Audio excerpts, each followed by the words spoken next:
Find এবং find out বাইরে থেকে মনে হয় যে একেবারে একরকম শব্দই অথবা সামান্য পার্থক্য থাকতে পারে। কিন্তু আসলে পার্থক্যটা একটু আ ডিপই আমরা বলতে পারি। একটু এক্সপ্লোর করে দেখি আমরা। এখানে আ মেইনলি ফাইন্ড ব্যাপারটাই বা ফাইন্ড শব্দটাই ব্যবহৃত হয় যখন আমরা লোকেট করি।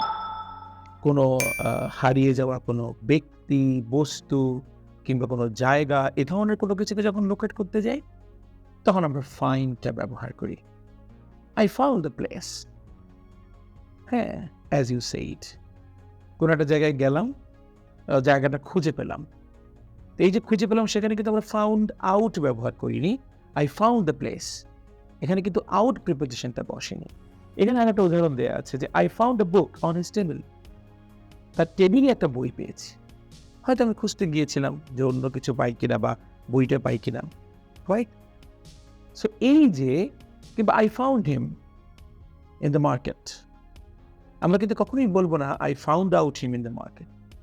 তার মানে ওই যে মিসিং ব্যক্তি, বস্তু, বিষয়, প্লেস এগুলো খুঁজে পাওয়াটা হচ্ছে ফাইন্ড ওই সেন্সে ব্যবহৃত হয়।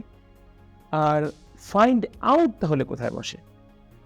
এটা আসলে একটা ইনফরমেশন জানা। যে আমি জানলাম যে I found out that my friend had been lying to me for years. আমি জানলাম যে আমার বন্ধু, আমি হঠাৎ করেই জানলাম বা দেখতে পেলাম বা বুঝলাম যে আমার বন্ধু বছরের পর বছর ধরে আমার সঙ্গে মিথ্যে বলছে। এবং যেমন ধরেন এখানে বলছে কি একটা ইনফরমেশন পাওয়া। ওই ব্যক্তি কিংবা কোনো বিষয় কিংবা কোনো জায়গার ব্যাপারে কোনো তথ্য পাওয়ার ক্ষেত্রেই আমরা ফাইন্ড আউটটা ব্যবহার করি।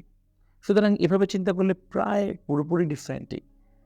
এবং দেখেন আমি একটা উদাহরণ এখানে লিখেছি I found out that এটা আসলে past tense এইজন্য found বসেছে। I found out that his admission had been cancelled. মানে আমি তথ্যটা পেলাম যে তার এডমিশন আগেই ক্যানসেল হয়ে গেছে। So thank you.